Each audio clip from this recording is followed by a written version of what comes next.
LVMH is selling 50% of its interest in the company because the numbers are down. And I got some hate on the post. People feel so comfortable criticizing people online. That potentiality of people calling you a racist holds people back from creating content and doing case studies in areas that they might think are sticky. Timothée Chalamet is at a point where he's almost like The Rock status. Like how many movies he's chucking out a year is crazy. Sammy Neusdorf, who has come from a wealthy family, has been on this quest for the last few years to launch a Erewhon type grocer in Tribeca. And it absolutely blew up. I respect the brand, but 80% of their SKUs make zero sense to me. From a price point, you can't often tell unless like you're really in deep that like it's a Row t-shirt or it's a Row sweater. Like the whole point of this brand is that it's like uber quiet luxury. And then this person probably associates Row's success to her own success, but really it was a parasitic relationship. She benefited from it.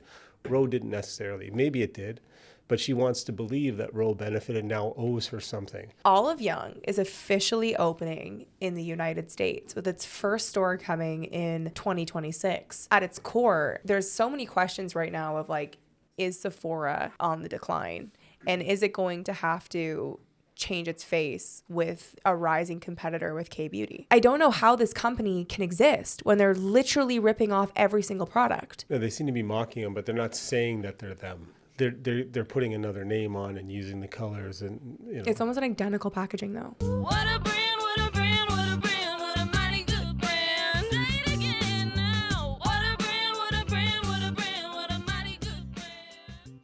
Welcome back to another week of Art of the Brand. Much to break down today on the beauty. We're going to talk about Timothée Chalamet. We're going to talk about the Row.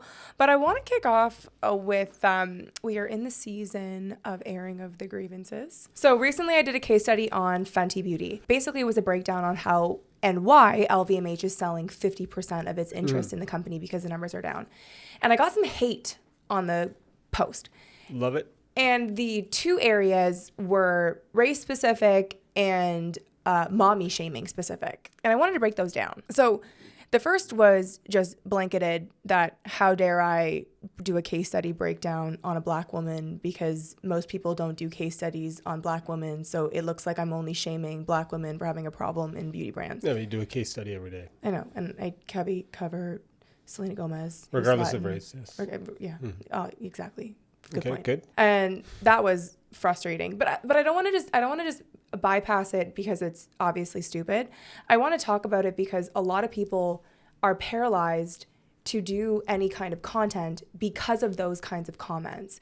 And it doesn't allow for dialogue across the board because she's like a top 5 beauty brand in Sephora, or was kind of before what I'm going to call her priority shifting. Mm-hmm. And that like potentiality of people calling you a racist holds people back from creating content and doing case studies in areas that they might think are sticky. The online trolling is something that you come to expect in today's world. Totally. Like I experienced this, to take a little bit of a step out, and we'll come back into it. People feel so comfortable criticizing people online. Yeah.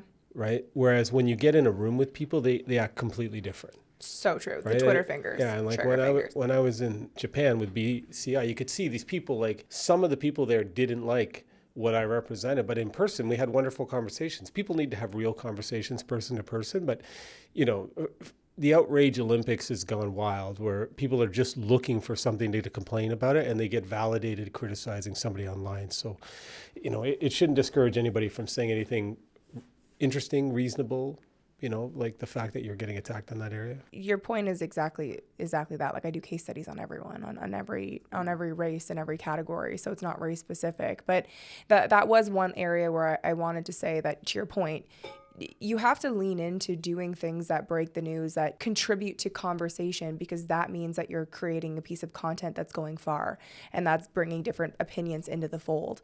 But it was a stupid opinion to make. And okay, so the second one is I chronicle in the case study and I say a big change that's happened in Rihanna's life is she had a second child. She's an extremely successful pop star, one of the most famous period, especially within the last 20 years. And 2, she launched a skincare and makeup brand, a clothing and lingerie brand, and on top of that was a touring pop star, and has made an insane amount of money that she will never be able to spend in her lifetime. And you can see that her assets are starting to be are petering off. Like Fenty Beauty and Fenty Makeup does not have the focus and attention from Rihanna that it once did. Same thing with Fenty Savage. The entire website right now is on clearance for 75% off. So what's hilarious is that women want to take what they want to take and woman shame you, to say, how dare you say that someone who's had children can't focus on their careers while having kids. But there is an alternative perspective to that exact statement, in that something's got to give. You can't run a makeup and beauty company, a lingerie and a clothing company, have a world touring pop star career, and raise 2 kids and be present. Like, something does have to give. You only have so many hours in the day. It's funny how people live to say, how dare you? And they think that's a form of intellectual discussion. Whereas when you look at what you're saying is, one, we need to speak truth to reality. Like, we don't need to pretend that you can be everything. And what Rihanna seemed to be doing, and what I loved about your case study, is it was just showing that there's an evolution of where you go with a brand, where you go with a business. And what she seems to be doing is stepping out of the matrix so that she can enjoy her life. Like, she's made money and now she's going to focus on being a mom without pretending that you can be everything. And there's these people who live to criticize, to say, no, we have to pretend you can be everything, without saying that there's a set off. If you focus on one thing, you don't do as well as another. And if you really want to be a parent, well, then you can't live the life of, the 1%er. It's also the experience that I've been living and breathing as a business owner that's becoming a content creator, that's launching separate products. We're working every night until 9 or 10. When I have kids, I can't do that. Mm-hmm. So there's something within that ecosystem that has to give in order for me to do all the things that I want to do. And I've had to, this is what people don't talk about, is you can have anything that you want, but you can't have everything that you want. And in order to be successful at anything, there has to be a sacrifice in something else. And the reason why that was really relevant to the case study that I was making is that, all things considered, Fenty Beauty was very successful. Yes. It was a very successful company. She was very involved. She completely changed the beauty game by introducing shades and foundations and ranges and numbers of SKUs that we'd never seen in beauty. She launched body products and hair care products that brought everybody together under one beauty roof. It was an exceptional brand. But if LVMH is wanting to sell its 50% stake and the company is on the market to be sold and it's lost its top tier position in Sephora, it's probably because the founder has checked out. Yeah, and what people forget is sometimes the exit is as important as the entrance, right? Like, you have to know when to get out, or else you're just going to get burnt out. You're going to become addicted. You're going to be depressed. Something's going to happen. So it sounds like she's taking control of her life and is moving towards an exit. And she hasn't spent all of her money on and stupid shit, so she can now focus on what's really important in life, which is probably family. But this is also an alternative. This is LVMH selling its 50% stake in the company. So it's the company that's bought in to make money doesn't see the potential to make any more money in order to just kind of exit out of the equation. When you're analyzing things and when you're prepared to speak on it, which is the best way for anyone listening to this to show your expertise, is to create content that forms an educated opinion on something that you're good at, relevant to your customer and their pain points, is that the core thing to analyze in this case study is not what she did on formulation. It's not what she's done on marketing. It's only contributed to lack of constantly showing up and being a part and living the brand, which isn't there anymore. And it's in a few beauty brands that we're working with right now, it's really interesting. They just had a huge push in getting into really big brick and mortar retailers.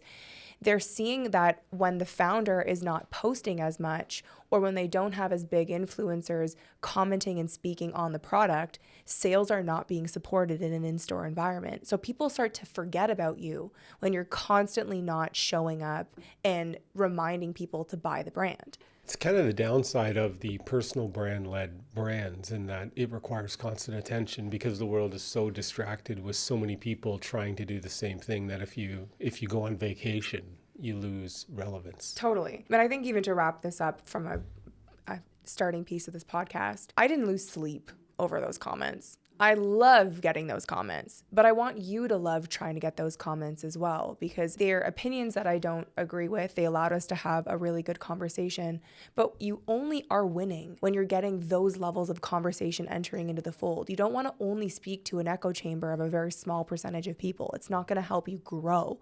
If you're having a growth conversation and you want to focus on growing, you have to bring in opinions from all sides and angles. Let me offer a piece of advice that you may or may not take, depending on your personal situation. But I worked with some special forces units, and most of their mottos were "Who dares wins" or "We dare." It usually involves the word dare. So when somebody says to you, "How dare you?" just say, "I dare." Because that's the path to greatness. That's the path to elite performance. The only people who matter are the people who dare. So when somebody says, "How dare you?" say, "My friend, I dare." I dare all the time. Okay. So next up is the curious case of Marti Supreme. And if you've missed it this week, Timothée Chalamet and A24, his marketing branding agency, launched this Zoom video of him articulating the direction of where he wants the movie to go. And does he own A24? no, it's a separate agency. Okay. It's a pretty big agency. But I think my larger question is, does he own Marti Supreme? Because why is he taking the call on marketing direction for the movie, if not for him being... Well, it kind of follows back to what we were saying on the beauty brands. Like, being involved is the difference. being involved is the difference, right? As opposed to just allowing some kind of posters. This is a much more hands-on approach to marketing a movie. The core premise of this segment is like, is this brilliant or is this unhinged? Because there's been so many opinions on the internet this week of breaking this down as like the most genius viral marketing approach, because every single idea that he apparently came up with, the agency has launched, and there's been a surplus of Marti Supreme orange throughout New York City. Clearly you're buying into it. What do you think? Genius or lost the plot? Well, I haven't seen the movie, right? So it's not out till December, so it's creating hype. Obviously, so you got to kind of... It's a fine line between genius and the ridiculous, right? And it's usually rooted in the context and the actual content. So what he's done now is he's got conversation going. It'll be seen as a complete failure if the movie sucks and it didn't work. You know, I think there's too many people who are too quick to jump on, oh, this is new, so it must be brilliant, as opposed to seeing it if it actually hits it in the final act, right? And the final act is what he's doing right now with his marketing agency going to resonate with the ultimate product so that it amplifies the product, or is it just noise before a crappy movie? You know, that's what I would reserve my judgment on it. Like right now it's generating buzz, so more people will probably see the movie because of this, because it's doing something different than the other movies. But like right now in Hollywood, 99% of the movies are garbage. So doing a bunch of hype if the ultimate product sucks might not be effective, but I want to see the ultimate product before I pronounce judgment. I think what's interesting is it shows an evolution in having the talent be a part of the marketing in a way that is mirroring more of this like founder-led product-based brands.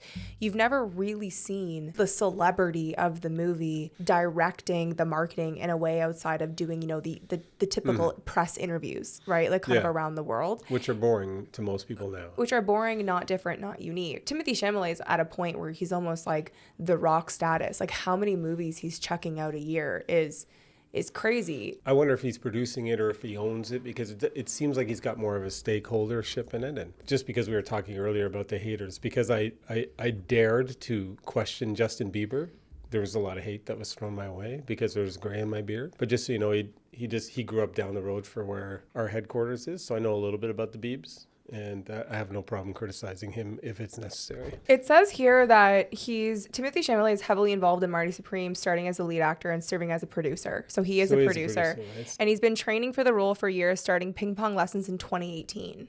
Yeah. So he's really like been invested in a long time, and is also deeply involved in the film's marketing, including attending events and designing merchandise, which is interesting. So he is the co-producer of the film. So that is why he in the role that involves creative input beyond just acting. So he's got more stakeholder. But what's interesting is these lead stars producing roles in the movie is not new. No. But taking this forward-facing marketing role is new. What's interesting actually is the timing, because Timothée Chalamet is dating Kylie Jenner.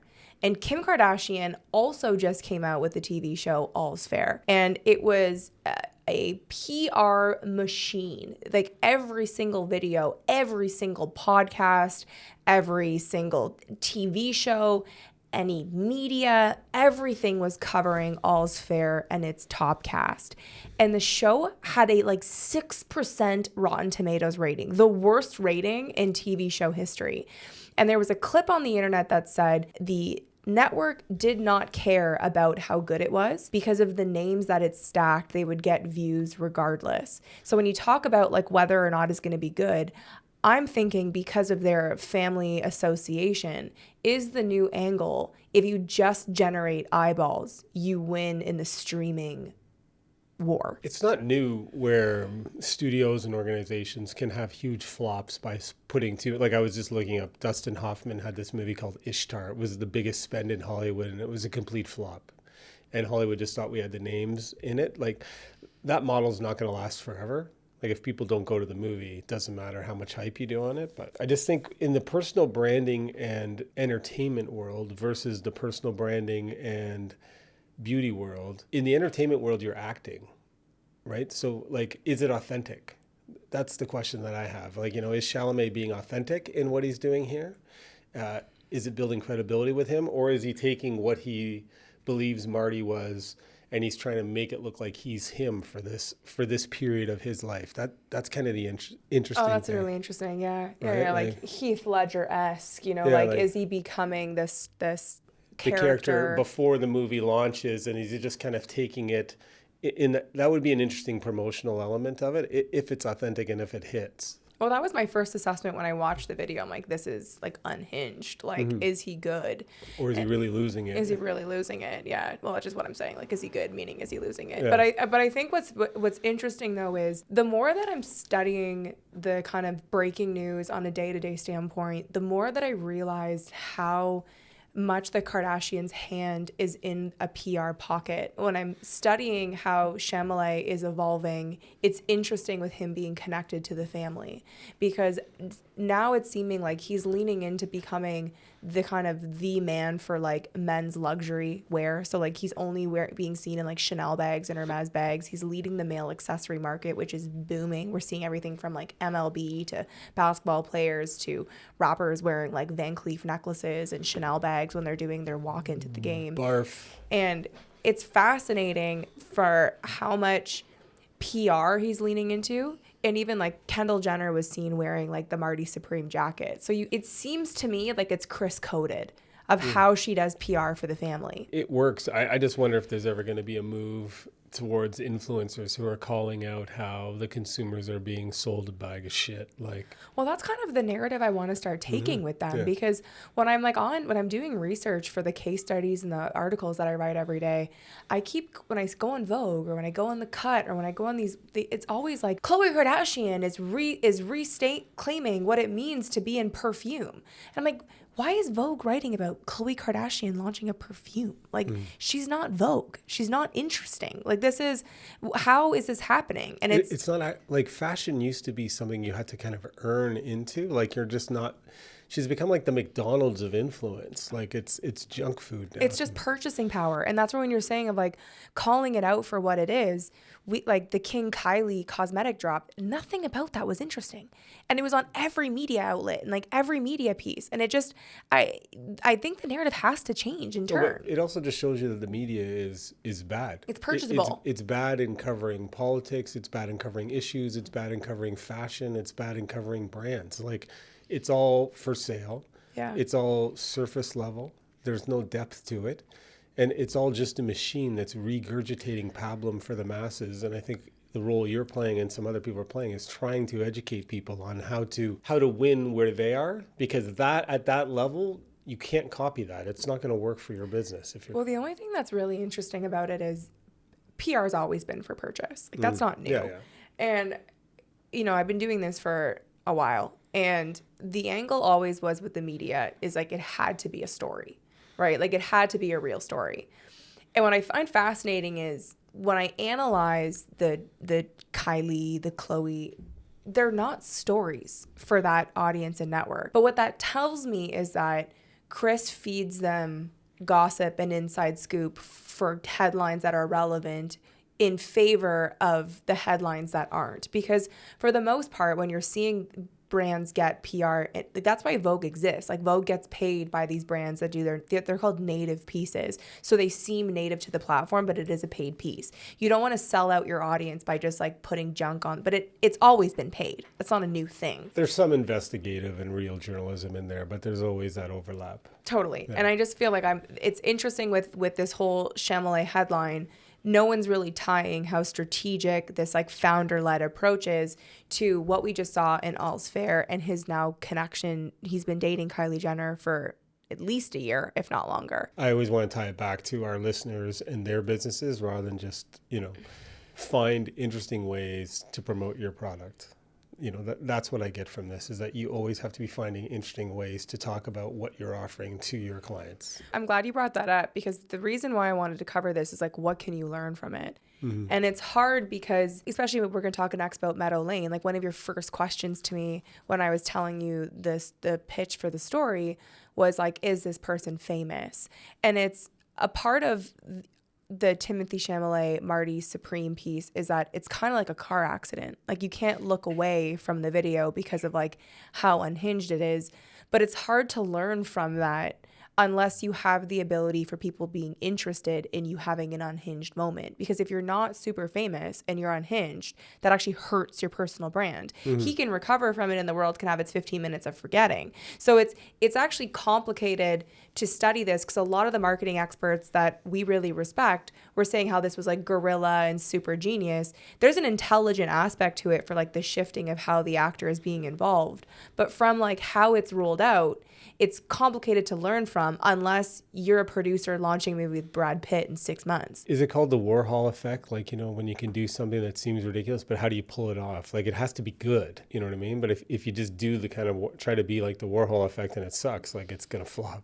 Well, that's like a big piece I talk about in the book, right? Like and that I'm working hard to write and to tell you guys when it's going to be done. Is that like... When's it going to be done? Let's put it on.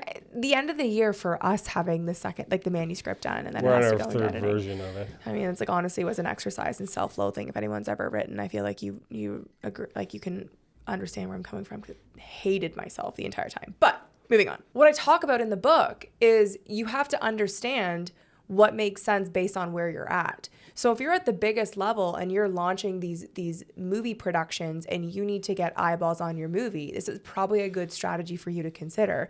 If you're up and coming and your budget limited, does it make sense to make a lead product or your hero product look unhinged? Probably not. So it's about understanding which of the 3 levels of a brand are you within and which strategies make sense for the parameters that surround your brand. What I thought was potentially genius about it is just capturing the reality of how people have lived on Zoom for the last 4 or 5 years, right? Like that's kind of interesting, is that a lot of people are spending a disproportionate amount of time on Zoom. And so it's allowing people to kind of see an overlap of the movie into a Zoom environment where you've got different faces kind of going, what the hell is this guy? Like that was kind of... You're so right. It was a great creative of capturing the Zoom experience. Yeah. And that also signals to me probably was a bit set up. Yeah. Because to get the buy-in for all of those members of a branding agency, like to be okay with this and for it to be they're recorded. all acting. Yeah, like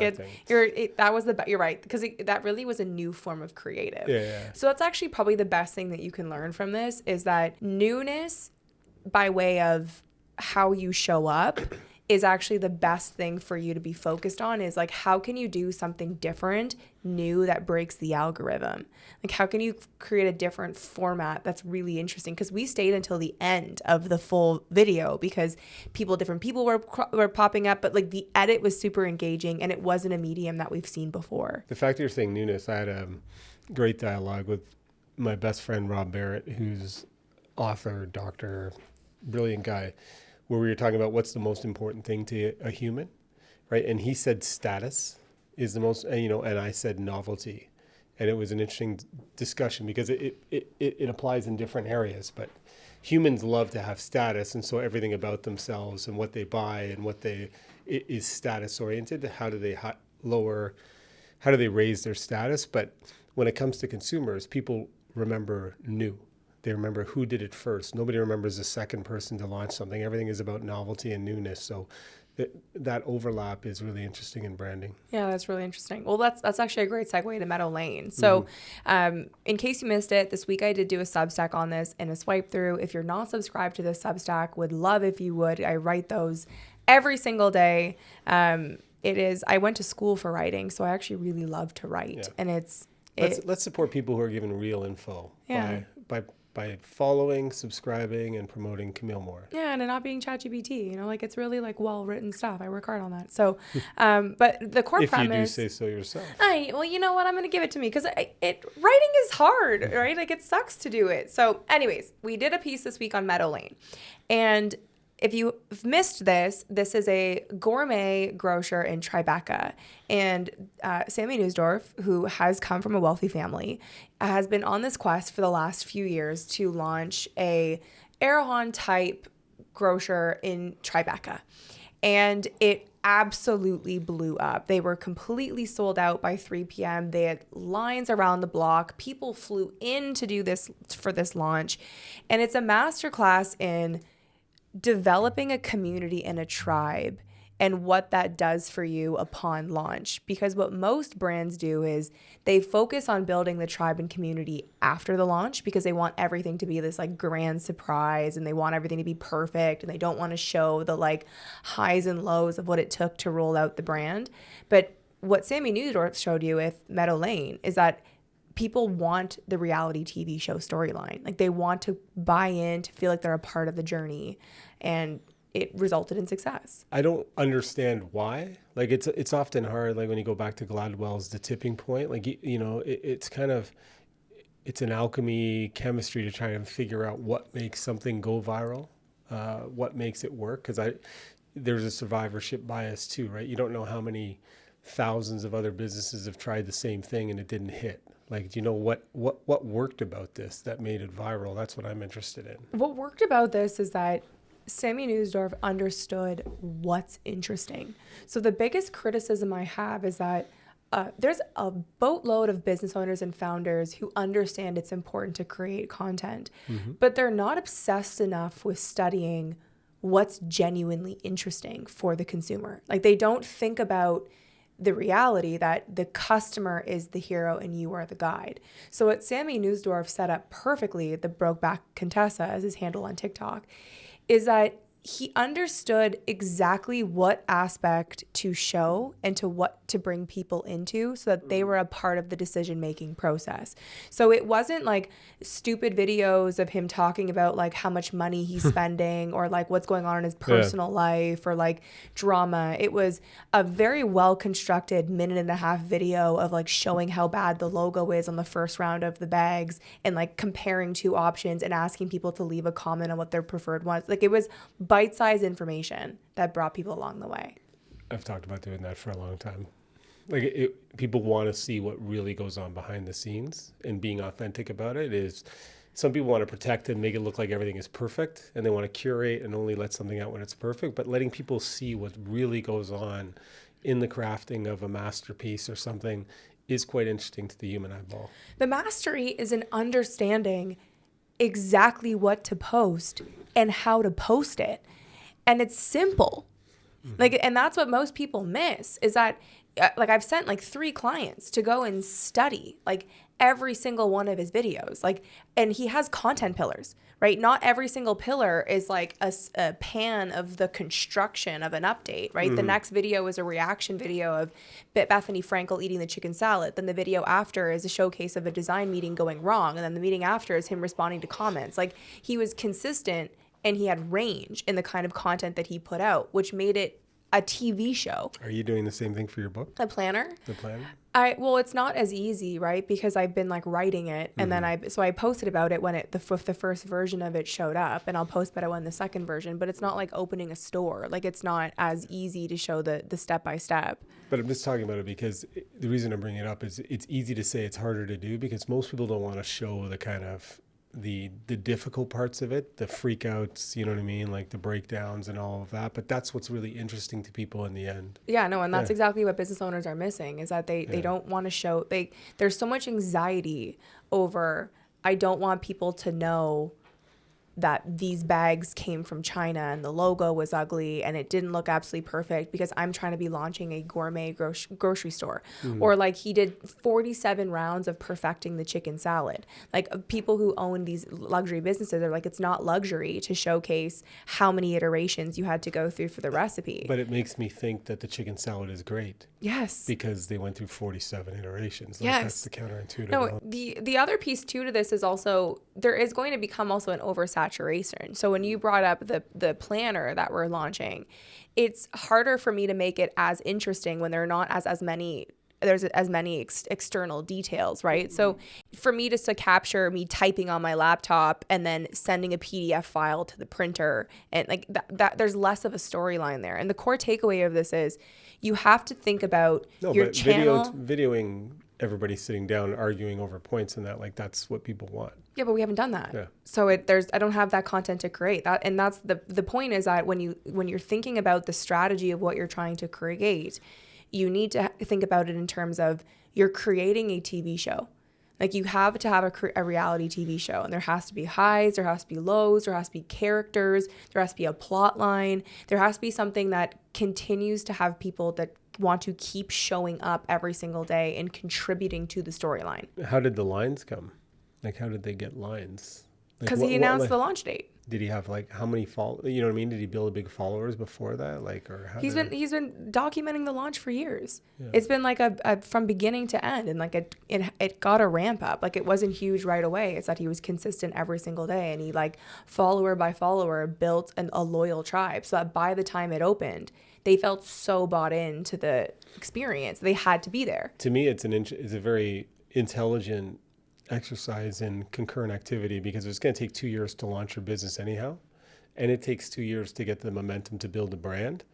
You know, why not start right at the start, so that you're not trying to build a social media influence after your launch? So you know what I mean? Like, essentially concurrently was building the brand while he was building the business. No, and that's like why it's the smartest strategy, is that so many people don't want to keep doing something when there's no one there to validate them. There's no status to it, to what you talked about. So it's like when you do the first 100 videos, and it's like your mom, your 2 best friends from college, and, you know, your 3 other employees that you're bootstrapping with, you don't feel motivated to keep doing it. But what Sammy Neusdorf gained is that by the time he launched his store and he kept up with it for years, he had a loyal tribe of people that are dying to get into the front door. Like, even when I hear it took 42 times with the chicken salad, like, I want to taste the chicken salad. Even his chicken tenders, I know, and all the sauces, like, it makes me want to touch the bag. It makes me want to, like, see the store. It makes me want to give my own judgment and opinion. And it's the same thing as Gentle Monster, right? Like, you want to go in and you want to take a photo. It's a status thing to be in that store. But you have to do the work to build that status. I wanted to, like, ask, interests me how you create scarcity so that people line up for things. Like, it's interesting. The one thing about Korea that I noticed is, like, there were lines everywhere when we walked down the streets. Like, they seem to have mastered the art of making people want to line up for something new. Like, how is this happening all over the place? Well, I don't think it's as easy as what you're saying. Like, I studied a lot of the places that had long lines in Japan and Korea when I had the ability to walk around in Tokyo. And there's kind of 2 pieces to it. The first is the places that had lines, they really understood the brand. right? Like their logo was fantastic. The visual experience was amazing. It seemed to be consistent throughout, and it created a world that it was worth people standing in line in order to buy. And the product was obviously exceptional. But the other piece to this too is it's also how many, the numbers of people they have in the city, right? So if you have 3 locations of the best donut shops, and you're in Shibuya, which is the most condensed part of the city, you're probably at any given time going to have 30 people that are going to line up for a donut. So especially when you can only serve 2 people at a time. So a lot of it too is that they built the demand by having a great brand, but they couldn't service even a small number of demand at any given time throughout the day. So it created a vision of there being a longer line. And you're also seeing luxury brands do this too. Like even at the airport in Korea, they have every designer brand known to man. And they all have waiting queues because they want even the Chanel at the airport to seem like there's a lineup. And that's done intentionally. I was singing the song. You might be too young to know it. There's a song called Signs, but I was being like lines, everywhere there's lines, busting up the scenery and breaking my mind. Like it's like the airport, like lines everywhere there was lines. But at some point the consumer's got to wake up to the fact that you're being manipulated by these fake lines. I know. I love when people say you might be too young, and then I can school them on the lyrics. I've got a great music repertoire. Yeah, happens to me all the time. People say I'm too young to know that. So let's move on. Moving on. Okay, next I'm actually really excited to talk about this. So the Roe scandal. So really, really interesting story. So Nilam Ahuja, a Toronto influencer, has been literally, you would think, a hired influencer by the Roe. Like her page is so Roe coded. She's done a 10-minute long YouTube video on the handles of the Margot bag, just breaking down how well constructed, how intentional this brand is.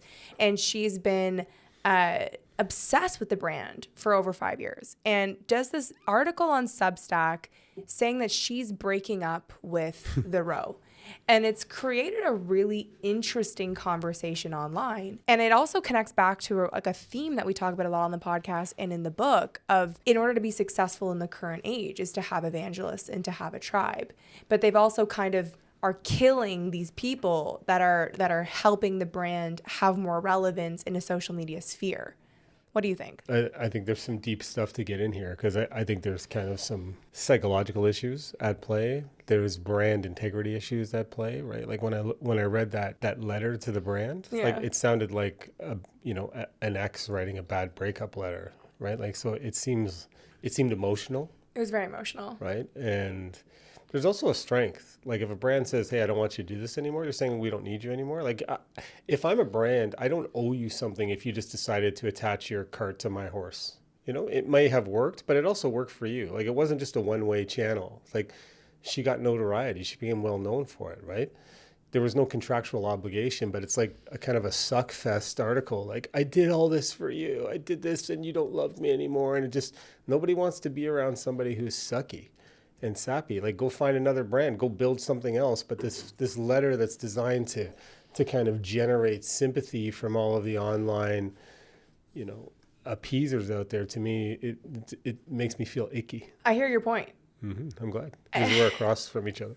And I see both sides. I want to work through it. Because let's work through it. My initial reaction to this was, the Roe is in a sticky territory because I respect the brand, but 80% of their SKUs make zero sense to me. From a price point, you can't often tell unless you're really in deep that it's a Roe t-shirt or it's a Roe sweater. Like the whole point of this brand is that it's uber quiet luxury, and the brand doesn't really show up, and it's in this tough position because the Roe sample sales, what the Newsflash calls the riffraff of the Roe, has become this huge thing online where people are thousands and thousands of people are lining up for their sample sales to get the Roe at the discount so that they can become a part of this brand that these cool influencers have created for the Roe. And the Roe is at its kind of cultural tipping point, that's highest peak in influence.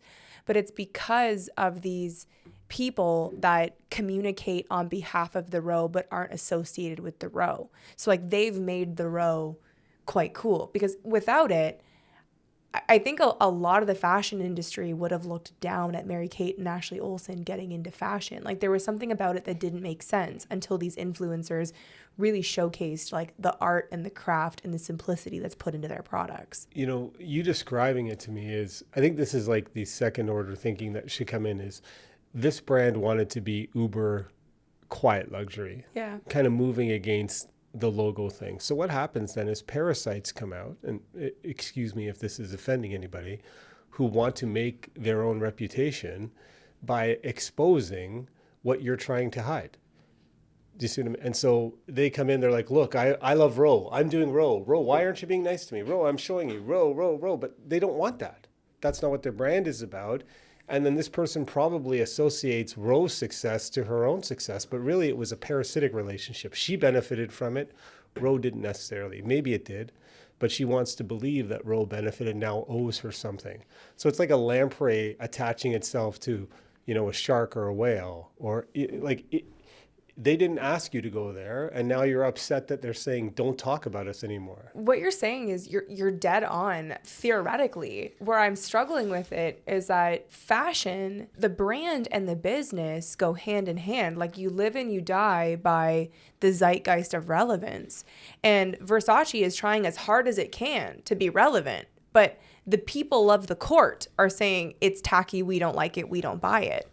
And it's you have to have this exchange and relationship of people who support, who represent, who communicate on behalf of the brand when you're in the business of needing to push and sell inventory. You guys can kind of make your own judgments, but every once in a while businesses do things that I think are really intelligently strategic, because most of the chatter out there is like, oh, is this dumb that Ro's doing this? How dare you do this to your loyal supporter? It's like, from a strategic perspective, if I want to double down on the fact that I want a quiet luxury brand, then I have to be prepared to kind of fire or cut off the people who are kind of, you know, sapping energy from my brain. So this could be a very strong strategic move that says, look, I don't want you, you know, kind of circus people who are just showing my brand all the time. Like, I'm willing to cut you off even if you have 1 million followers, because what we stand for is more than that.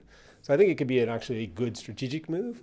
I don't know for sure, but that's my instinct. Everything that you're saying is very intelligent. And what's interesting about all of this drama, it hasn't made me like the brand less. Mm-hmm. So which is an interesting move. I just, the question that I face is like, you know, I wonder where it goes. Like, it's on one hand, it's interesting when you're kind of on the high and you have the leverage and the power to be able to make these brand decisions, which completely, you're right, change the and like reinforce the perception of the brand. Because the Row doesn't even allow cell phones on at their fashion shows. Like, they are a very strict brand.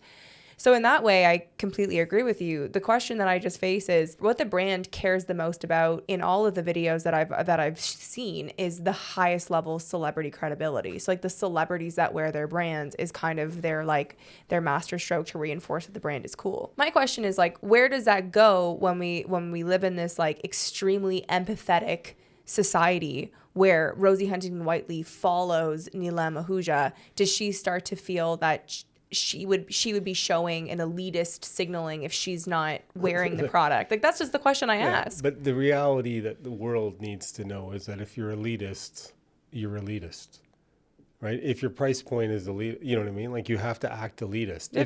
If you act like everybody should have it, you're not elitist. And how do you get a price point? Yeah. Like, the world is a hard place. Sometimes you got to fire your friends. Sometimes you got to fire your supporters. Sometimes you got to break up with a bad ex. Honestly, great points, Philip, all around. I'm just going to let that marinate with the team.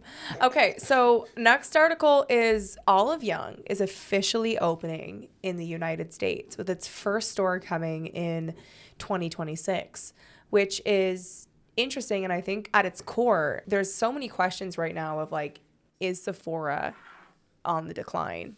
And is it going to have to change its face with a rising competitor with K-Beauty? I am not a licensed financial advisor, and I'm not allowed to give legal or financial advice, but I would be buying shorts on Sephora stock with Olive Young coming in. I'm happy to discuss that later, but I think Sephora is on the down. And do it's going to too. change the whole beauty market. I mean, I would never go to Sephora if Olive Young is open here. Well, what Olive Young represents is great products, less focus on crazy branding, more focus on utility and affordability. Ingredients, it's Right? more clean. And Sephora is a circus festival of lights. It's like going through the slot machines in a casino. Distraction, distraction, distraction, buy. We'll take your money. You'll feel special and you leave. You don't know what the hell happened, right? Whereas Olive Young is you go in and you get stuff that works. Less, it's crowded, but I think the big thing that people aren't talking about is Sephora has gone to the kids. And to me, Yeah. Sephora is just way too childish. Like, I don't feel that I'm being served as a customer. And with department stores dying, I'm turning to really I feel like I'm forced to buy from Sephora versus I want to buy from Sephora. And when I look at, like, yesterday I was with my niece who's 10 years old and she was opening up her makeup bag and it was Makeup by Mario, Summer Friday, Kosas, like every single piece of brand was Sephora brands. And I'm looking at it, I'm like, this is why Shea Mitchell came out with that clean baby brand Rinny, because 8 to 12-year-olds are consuming so much YouTube beauty content that Sephora is just looking to cater who will ever spend money. Like, it's not focused on that target market persona anymore of having the best discoverability for a working woman. yeah, Olive Young doesn't cater to the children the same way. It's just, if anybody hasn't been there, it is a very good store at Fantastic providing store. products that work at a price point that's affordable. And so you're not paying 10x, 100x the cost because there's been a hype around it. The hype is, does it work or doesn't it work? The only question that I ask is, Korea has societal standards that the ingredients have to be great because it's it's just everything comes down to like the standard of how proud you make your family. Like, you can't just be putting like cocoa polymers into all of your product, which are like microplastics. Like, it has to be quality ingredients. I wonder and how that the works. tariffs will hit them too. But I'm just wondering, like, does Olive Young come to America and it's just like American brands with K-beauty branding, or does it Well, maintain the same standard? Well, the manufacturing doesn't happen in America for the most part anyhow. So. But does that change, right? Like, does that change for the beauty brands? Because Olive Young, what was crazy about being in Korea and Japan, like, I am too dark for the foundation shades. So like Olive Young, for them, Too light, no, I'm too dark. too dark. Go. Because they use like all whitening products. So for me, having a little bit of tan and some red in my skin, plus my mom is darker, so I've got a bit of more tanned skin. The foundation colors are not suitable for me. So Olive Young can't come here with a beauty line unless they. No, but it's their masks.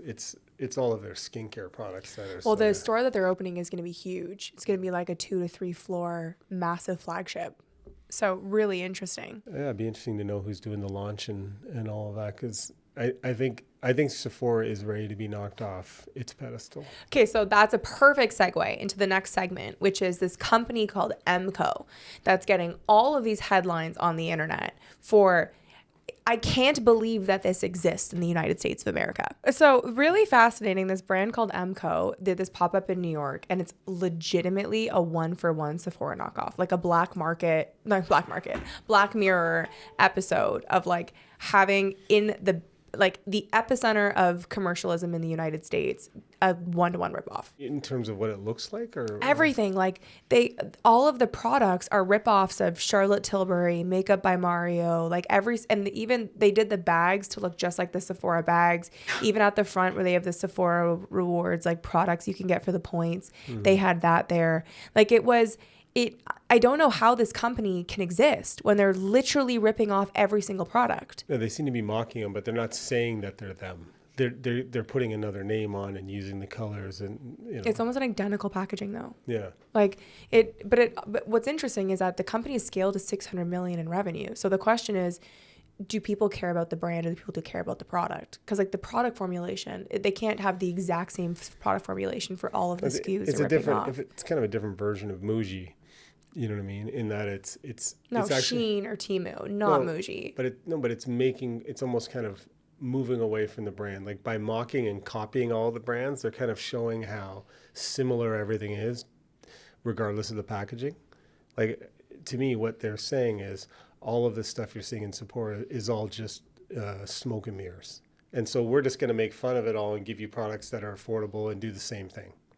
You know, that's what they're doing, is attacking the inauthenticity of all of the brands that you get faced with when you go into Sephora. I don't think that it's that. I think it's the opposite. I think what this company is trying to do is, you want the brand so bad and you can't afford it. So therefore we're going to go to the extreme of ripping off the brand so that it looks like you have Chanel lipstick and Charlotte Tilbury foundation in your makeup bag. Because when you go to Muji, it's all unlabeled quality products. But I don't think people think they're buying ripoffs. I think people are going there kind of making fun of the current market and just getting stuff that's cheaper. To me, it seems almost like a tongue-in-cheek, fun way to get people to buy a product that's pretty simple formulations. I think the opposite. I think that this is a store for people who want to laugh at the brand but want to have it. So they want to say to themselves, it was like when I was a kid growing up, Giant Tiger sold Abercrombie sweaters and like Hollister sweaters, which I found out from the founder of Giant Tiger. It was like a huge strategy. They like pulled these things fake in from China and they sold them. This is before Canada had Abercrombie and Hollister. And we went and like we cleared that place out. Like my whole grade 6 class, we all had the fake Abercrombie and Hollister sweaters, but we wanted to buy them because they looked just like the Abercrombie and Hollister, and we felt like we were on top of the world because we got a Hollister sweater for $38.50 when the real Hollister sweaters back then were like $120. So it was like people who wanted to buy the brand and couldn't afford it or couldn't access it, like purchasing it and feeling good about it, but still showcasing as if it was the brand. Yeah, I don't understand why it opened in New York City then, like if that was the case, right? But because the people in New York City generally want to go and experience the actual brand. Yeah. So like it doesn't seem like a dollar store kind of discount store. It seems like it's making fun of the store, but let us know your thoughts. Okay, cool. Let's move on to the next one. I want to talk about influencers as employees, which I think is a really interesting new move. Vivian Tu, a very famous financial literacy influencer, whose handle is like Your Rich BFF, has been appointed Chief of Financial Empowerment for SoFi as like a full-time employee. What's SoFi? It's a financial literacy platform. So it's like a bank. You can borrow money and you can invest all in. It's like Wealthsimple. Yeah. So they've plugged in this influencer to become an employee at this millennial and Gen Z tech-based or fintech platform. And it's an interesting move because it shows that influencers are moving out of only transactional relationships, like a collab or a partnership, or influencers move for having followers to just be like launching, their own product or company. I have a whole issue with the word influencer. Like, she was influential in that she built her whole channel. If it was successful, like, you generally don't go into an employment relationship if you're doing really well, unless she's getting some ownership in that company. And if that company is that progressive, like that they would offer her equity to do that move, then that's good for her, because now it seems like it could be an amplification of both platforms. Yeah. So that seems to be a good strategic move. I don't know all the details of it, but I don't think it's in the cards for most, quote, influencers, right? So I don't know if it's something about that affects the whole influencer market, or if it's just a unique situation where there was a good fit. I disagree. I think that this is a really interesting consideration for brands that are listening to this to consider, that just transactional relationships might have a shelf life, especially when there's so many influencers. Like the collab kind of plugging in a celebrity to just, or influencer to talk about your product is being overdone. And I'm seeing this in real time behind the scenes with a ton of influencers and creators asking for equity, partnership, performance bonus, etc., because there's no shortages of brands that will pay their 6-figure fees. So what do you disagree with? When you're saying that you don't think that there's much for brands to learn from this. Like, she's obviously taking a substantial salary and an equity position in bringing her 10 million followers to this platform. If not for that, it wouldn't make sense. Yeah, we don't know. Like, what I would tell somebody like that is to build their own platform. You know what I mean? Like, the integration that I would do with them is have her buy one of those platforms and build it out. But I don't know what the details of the deal is. Well, you can't like easily get into banking. if you're an influencer. Like there's so much like regulation. There's so much like you can't easily get into investing and trading if you're an investment influencer. Like there's a barrier to entry to that. So But it was described as like she was hired, right? As opposed to she collaborated or merged, or you know what I mean, or did something that was. So I don't know what the details are. It makes sense. she's hired in the sense that she's claiming to be the chief officer of that category for the financial company. literacy. Yeah, the company. So Yeah, there's but, like, it's a title within the company. There's a chief of paperclips now in every corporation, so it's good. Like it makes sense for that company. I don't know how it affects influencers because the market's changing so fast. Influencers come and go. You know, bringing somebody in full time. You know, I think you just have to look at it as a case by case basis. Like I think from a brand ambassador perspective, I don't know what they could have paid her to be a brand ambassador, as opposed to being an employee. But the details I think matter on that. Well, the details matter, and we're not going to see into the contract that she's put into. But this, to me, is the move that you should be taking. Like even when I look at it for our time, like the kind of collaborations that I'm looking for from a sake of time perspective is not to be a brand ambassador. Like that's not worth my time, right? And if I'm going to be someone that is providing influence for the company, I should be involved at a decision-making standpoint. Like there's more involvement that needs to be there than just like, here's the brief, sell the pop, right? Like that's what's changing, is that if you have a platform of 10 million people that are focused on financial literacy, she needs to be involved in how the company is communicating if she's bringing people to the platform, because they're tied to her brand approach and her brand message. I know, but that's my point. If she's characterized as an employee, she doesn't have control. If she's chief of financial literacy, that's interesting, right? But her 10 million person audience, is she in charge of the brand as an employee? Like she's chief of financial literacy, not the CEO. Like that's the kind of interesting thing that I'm just thinking about.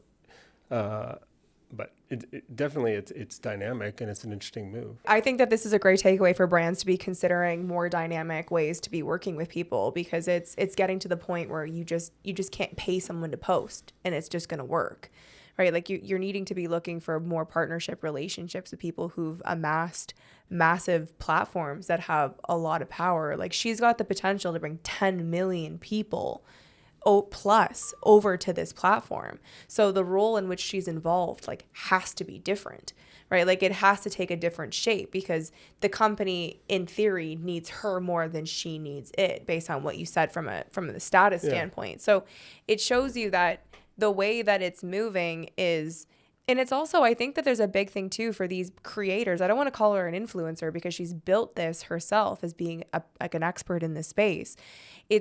She's put a lot of time and effort into building this platform. When it comes to, you don't want to just like be selling to your audience like a promo code to download an app. Like it has to seem like something that's more dialed into your personal brand. So you want to make sure that when you're working with that's the difference between a creator and an influencer. Like a creator is someone that creates content based on like a specific niche and typically has expertise.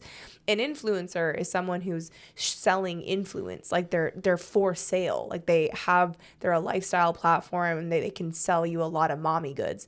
But like they're different. Like she's not going to sell a ton of diapers at 10 million followers for financial literacy. Okay. Thank you, Captain Obvious. But I would, like, to me, I would generally see somebody like that you would see them move on to the board of directors, right? Rather than like, a C-suite executive. Like if I had that platform, I'd say, okay, go on the board of directors and influence the overall brand, the entire company, as opposed to be putting kind of pigeonhole into a box in a big corporation. Yeah. Where she should get more. But there's definitely a trend in that direction.